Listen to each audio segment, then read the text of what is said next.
svetinje naše duše štite. Krajišnike svoje ponosite.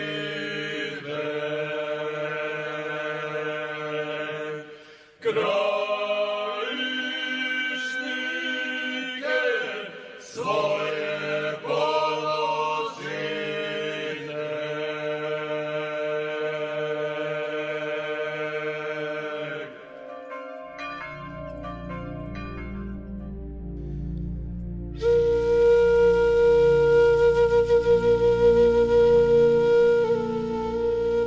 U svojoj burnoj prošlosti, ispunjenoj bunama, ustancima, ratovima, izbjeglištvom, Grmeč su čuvali i sačuvali junaci, hajduci, ratari žuljevitih ruku, a možda čak i više od njih žene, bake, majke, ćerke, supruge i sestre. One su čuvale djecu i stare, brinule o kući, bašti, blagu. Njihovim trudom, upornošću i odanošću porodici i zavičaju opstajao je Grmeč, čak i onda kada se činilo da će njegovi obronci ostati zauvijek pusti.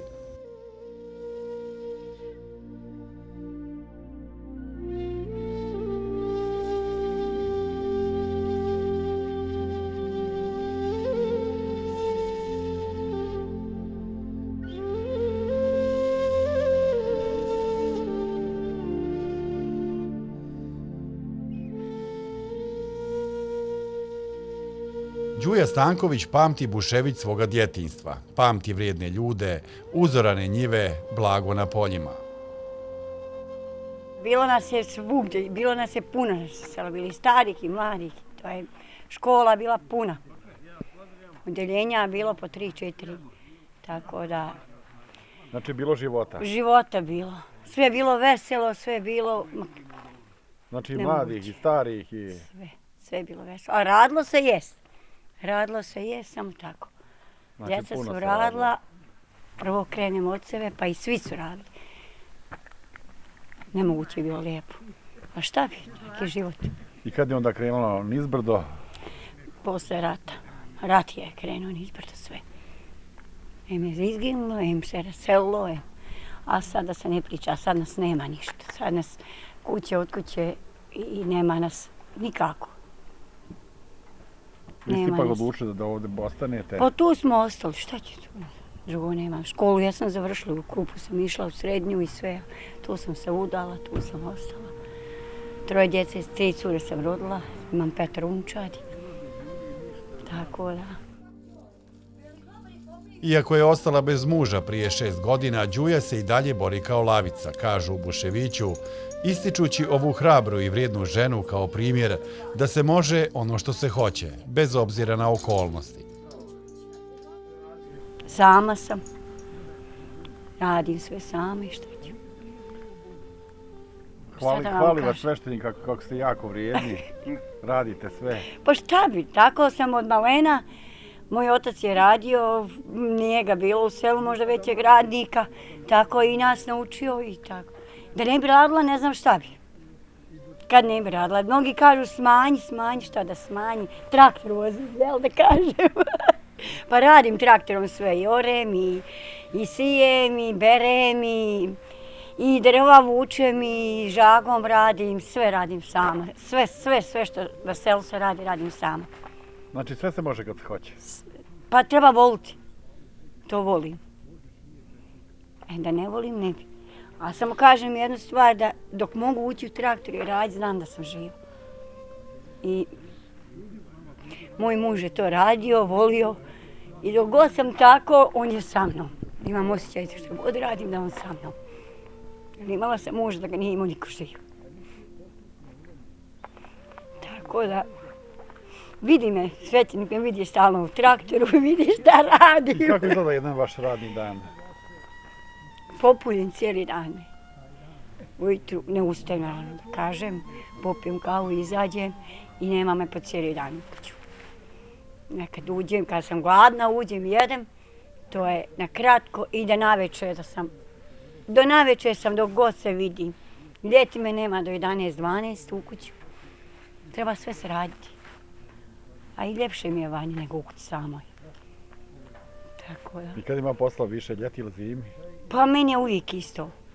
Meni je čak zimi više nego ljeti. Ljeti je dug dan, uvijek neko došao, prošao, možeš negdje otići, može se uraditi, stigne se.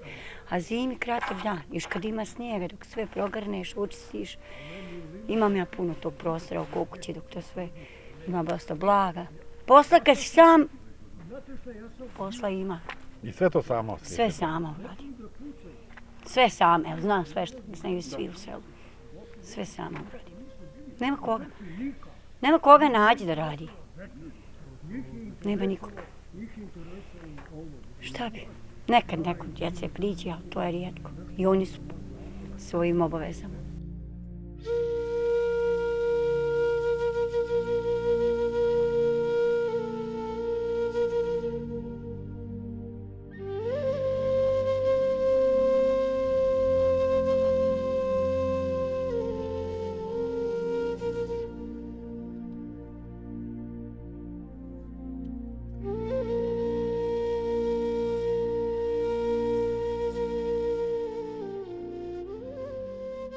A ne bismo griješio da ste uvijek. Dobrodošli. Živio, druže moj. U Vranjskoj živi Biljana Basarić, žena čiji je trud prepoznatljiv na više polja. Ona je sekretar Crvenog krsta opštine Krupa na Uni, organizator brojnih akcija ovdašnje pravoslavne parohije, ali i uzorna domaćica koja ne dopušta da njena očevina zaraste u korov. Za mene je Vranjska nešto što se riječima ne može opisati. Mjesto gdje sam rođena, mjesto gdje sam prve korake napravila, propričala, mjesto gdje sam živjela sa divnim ljudima i nešto što zauvijek ostaje u mome srcu, znači do kraja života. Ovdje ste živjeli do 95. jel? Ovdje sam živjela do 95. Nesretne okolnosti su učinile to što su učinile, narod je napustio ova područja, otišli smo na razne krajeve, rasuti od Novog Grada do Trebinja pa i dalje. Povratak se počeo lagano dešavati negdje 2000. godine. A da mi kažete prvo zbog čega ste odlučili da se vratite? Pa baš iz te ljubavi. Odlučila sam zato što za mene sva su mjesta lijepa, ali tamo gdje je čovjek rođen to je ono što ga veže za cijeli život i ja život i smisao života ne vidim nigdje na nekom drugom mjestu. Naglasili ste i riječ pokojnog oca. Šta vam je rekao? Pa riječi pokojnog oca su otprilike neki zavjet nesretnim slučajem radeći na građevini, zarađujući znači koru hljeba, pao je sa građevine, ostao je invalid i nakon nekih 20 dana upokojio se. Dan pred smrt rekao je da ga nema da odlazi, zamolio je nas, svoju djecu, ako možemo da zagradimo svoje dvorište, da ga tuđi ne gazi i da napravimo sebi svoj krov nad glavom, da imamo svoj ključ, da možemo uvijek svoje vrata otvoriti i da ga sahranimo tu gdje je rođen. Jeste ispoštovali to? Sve što je moj tata poželio i rekao tada, to je ispoštovano do kraja i dan danas znači groblje na kojem je sahranjen i sve ovo što nas ima u ovome selu održavamo besprekorno urednim da se ne stidimo ni jednoga gradskog groblja. Zaista na groblju smo se i sami uvjerili koliko ovdašnji ljudi brinu o svojim upokojenim precima, srodnicima i prijateljima. Sve je onako kako treba biti, čisto, uredno pokošeno. Zbog toga se može reći da je povratak na sopstvena ognjišta istovremeno označio i povratak precima, koji su u ovom selu ostavili dubok i neizbrisiv trag. Onda smo došli, vratili smo, pa smo polako krenuli iz pepela. Znači ovdje sve što je postojalo, nestalo je. Ne tražimo krivca u nikome, krenuli smo lagano u obnovu, znači da radimo ono što smo mogli raditi. Uz pomoć određene donacije, nije toga bilo Bog zna koliko, sami smo radili svoju kuću i obnavljali. Stvorili smo neke elementarne uslove za život, daleko od onih uslova koji su bili prije 1995. godine, ali ja kažem, sretna sam i zadovoljna i ovdje mi je najljepše. Šta poručite onim ljudima koji su iz Vranjske, a žive negdje u bijelom svijetu? Šta da im kažem, vjerovatno je njihov životni put i borba neka, neki su otišli daleko prije 90. godina, neki su otišli poslije, što bi rekao stari narod, trbuhom za kruhom, vjerovatno je to tako bilo. Ima dosta ljudi koji danas dolaze, nisu obnovili svoja ognjišta, ali imamo određene datume u selu kad se oni, većina njih dolazi, kad se okupljamo. Imamo znači u selu crkvu koja je posvećena svetom proroku Iliji, 1. i 2. avgust, to je narodni zbor i slava sela.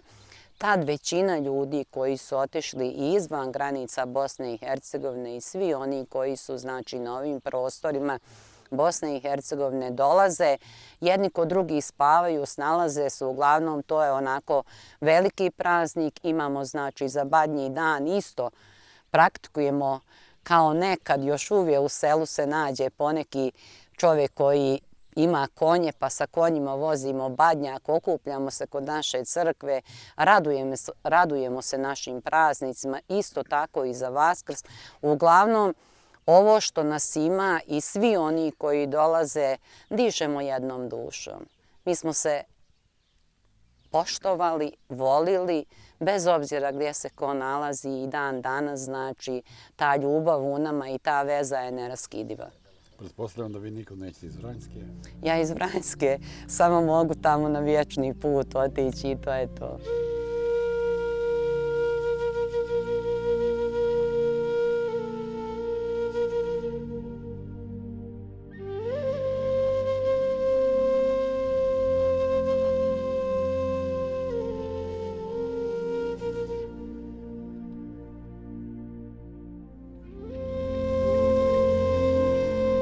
U Petrovačkoj Suvaji optimizma ne manjka. Ovdje su ljudi skromni, zahvalni na svemu što imaju, pa im je i život uglavnom satkan od radosti.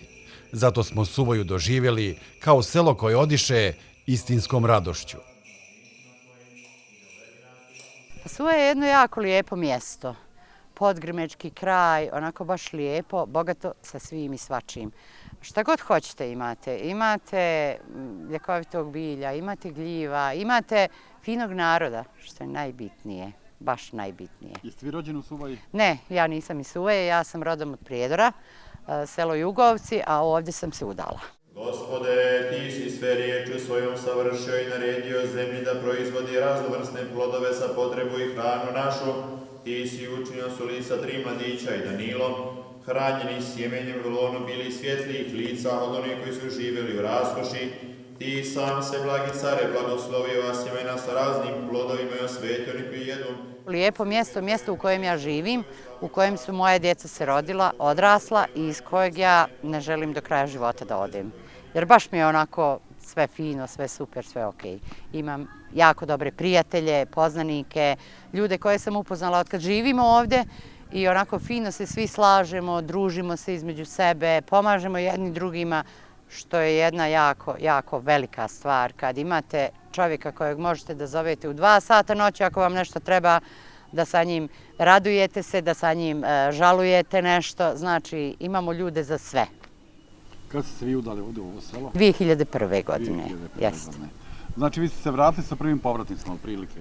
Da, mi smo se vratili 2002. Nas se vratilo, otišlo je 3 iz Suvaje, vratilo nas se 7 i u međuvremenu još se 3 rodilo, tako da u našoj kući bilo 10 nas. Da li bio težak taj povratak?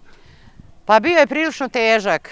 Sreća pa su bile te humanitarne organizacije, nešto su oni dali, nešto smo mi sami, onako kako je ko mogao, krpilo se, radilo se, bilo se mlađe, bilo je elana. Povratak je bio težak, ali ovaj nastavak onako više nije tako teško, zato što su nam djeca živa i zdrava. Sad imamo normalne uslove za život, kao da živim, ne znam, nije u Banja Luci ili bilo gdje. Meni je ovdje okej.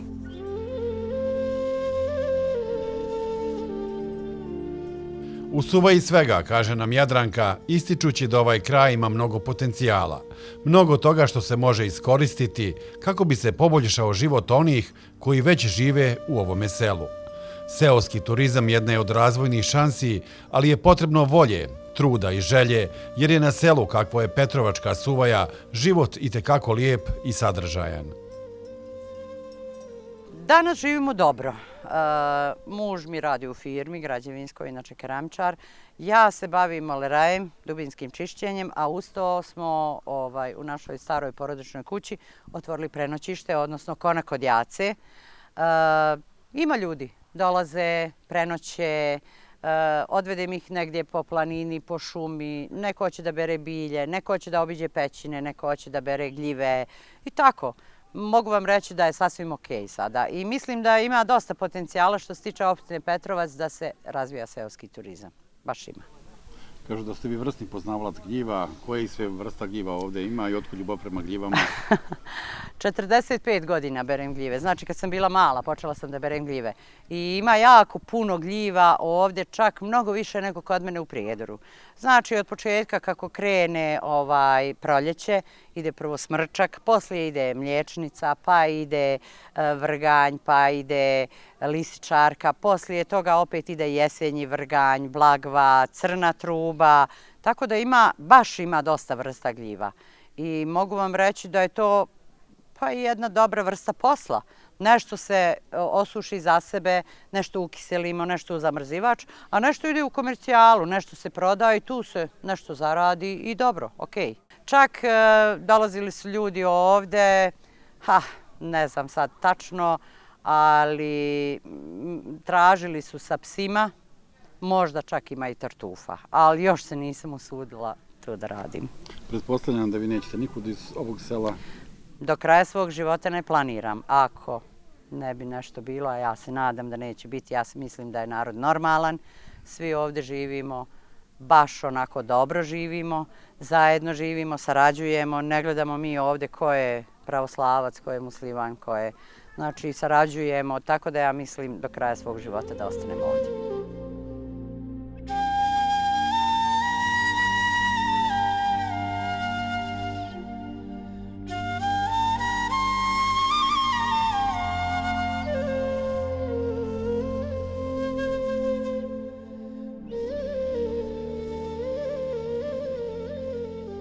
Ne može Boba Guteša bez Suvaje, niti Suvaja bez nje. Ova vrijedna žena sa čežnjom se prisjeća minulih vremena kada je Suvaja bila puna života.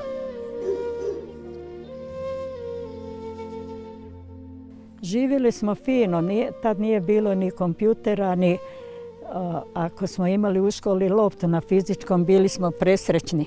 Pravili smo one od krpe lopte, pa tako zvali to, igrali se topovali top. Ali je sve bilo veselo. Suvaja je bila živo selo, u kućama puno djece. Puno djece, puno naroda. I svakog poštovao, volio, obilazili se. Danas je sve drugačije. Šta je uzrokovalo to da bude drugačije? Pa uzrokovalo je prvo rat, egzodus, izbjeglištvo sa svojih ognjišta. Primjera radi, 1991. godine mjesna zajednica Suvaja u sklopu još selo Skakavac, tu gore 4-5 km. Imala je 1991. oko 160 domaćinstava, a 430 stanovnika. Od toga u Suvaji bilo je 109 domaćinstava i 317 stanovnika, a u Skakavcu je bilo 49 domaćinstava i 115 stanovnika. Danas, da uporedimo, znači poslije 30 godina, imamo 28 domaćinstava Suvaja, 60 stanovnika i gore u Skakavcu 4 domaćinstva i 4 stanovnika. A i od tih 64 skupa dosta i ovdje živi, ali prijavljeno u drugom entitetu, da li Derventa, da li Drinić, da li Banja Luka, nije bitno. Neko radi školstva, neko radi zdravstva, neko radi neke pogodnosti na birovu i tako. Pomenuli ste izbjeglištvo? Izbjeglištvo vrlo teško bilo, svukud smo se rasuli. Poslije kad smo se vratili, sami znate, sve devastirano. Gdje ste li bili izbjegli? U Banja Luku. U stvari u Derventu, tako nas tjeralo, morate u svoju matičnu opštinu. Meni bilo čudno kakva moja matična opština ostala u Petrovcu. Pa su nas na Prijedorskoj petlji, ja stala sa autom i ona policija sve nas tjera i onda moj brat došao i rekao da me puste da idem njegovoj kući, nisu dali. Tako da sam bila, tamo nas primili u Derventu u opštinu, pa smo kao radili, dali nam neku kancelariju, bila 3-4 mjeseca i vratila se u Banja Luku. I koliko dugo ste bili u izbjeglištvu? 5 godina.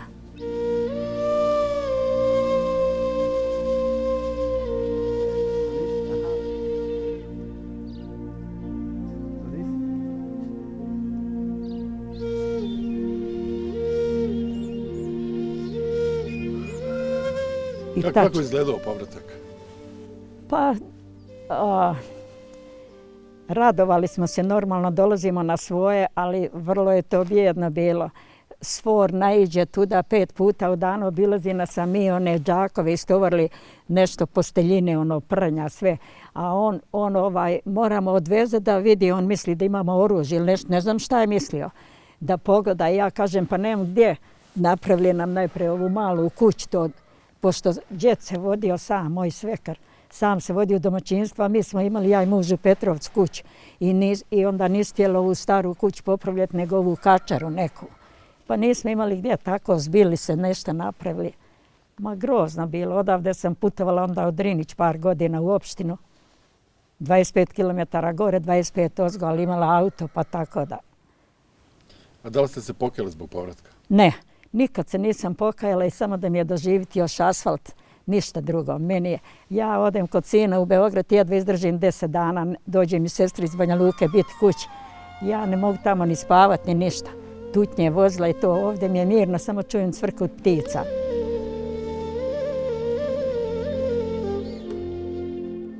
Iako u 8. deceniji života, Boba se ne predaje, vrijedno radi svaki dan, što je i vidljivo na svakom koraku u njenom domaćinstvu. Tako je, kaže, navikla, a bez rada ne može zamisliti svoj život kojem upravo rad daje smisao. Već relativno dugo ste u penziji, kako provodite vaše penzionerske dane? Pa fino, imam 20 ovaca, koke i čuku i tako to gledam. Vozim auto, odem do grada 1-2 put mjesečno kad su penzije i platim račune i nabavku. Da, i to je vrlo teško za selo, nas je malo, nemamo trgovinu, a nema svaka kuća auto. Vrlo teško, imamo od 1. do srednje osnovne 4 đaka, 3 u osnovnoj i 1 u srednjoj. Znači ovaj dečko kad završi na godinu 4. srednje, 3 djece ostaje. I dolazili sve do unazad 2-3 godine imali smo pokretnu trgovinu. Čovjek iz Rašnavca dolazio, sve nam dovozio svake subote od šibice, pa sve što treba za jedno domaćinstvo. I onda ako je neka žalost, sahrana ili radost, šta bilo da se slavi, u ponoći ga zovnem, on sve doveze. Međutim, sad je vrlo teško. Ima taj školski kombi što vozi nekad malo auto, nekad kombi, 3-4 djece, ima ovi baka, same žive, treba do doktora, treba zove taksi, taksiste skupe, pogotovo ovdje po Makadamu.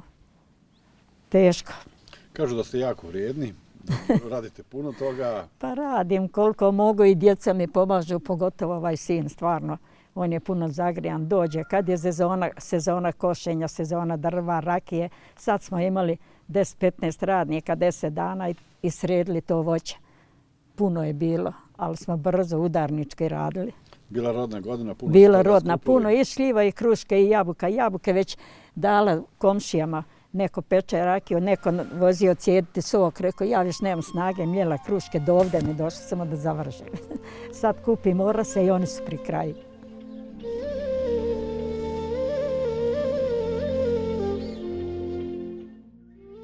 Žene Grmeča sačuvat će svojom ljubavlju i selo, i porodicu, i voljenu planinu. Zahvaljujući njima i njihovoj žrtvi, koja je često nevidljiva, opstaje i narod, opstaje selo, opstaje vjera, jer ono što se čuva u srcu majki ne može pokrasti niko.